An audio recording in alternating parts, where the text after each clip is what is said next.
Welcome back. There are many ways to help the flooding victims in Texas, but there also might be scammers trying to cash in on your generosity. And this Watching Your Wallet, your consumer reporter Cassidy Williams explains how to make sure your money's going to the right place. More than 100 people are dead and many more are still missing after flash flooding devastated parts of Texas. The heartbreaking stories and images are exactly what scammers may try to prey on. We know that scammers follow the news and unfortunately will take advantage of disasters like the flooding that we've seen in Texas and other southern states and other natural disasters. Caitlin Kraselt is a spokesperson with Connecticut's Department of Consumer Protection.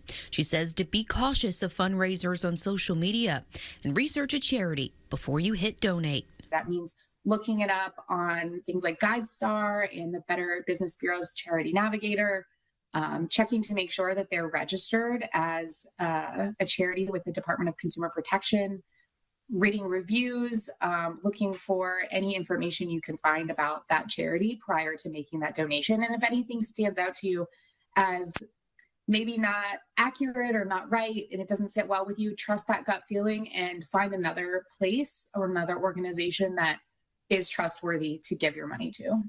And once you do decide who to give your money to, Kraselt suggests it's best to send money in a way that can be tracked, like paying with a credit card. We don't want to discourage people who are feeling generous from giving back or helping out in times of need. We just want to remind people to take a beat, do their research, and pay with a traceable form of payment. For a charity to legally solicit donations in Connecticut, they have to be registered with the Department of Consumer Protection.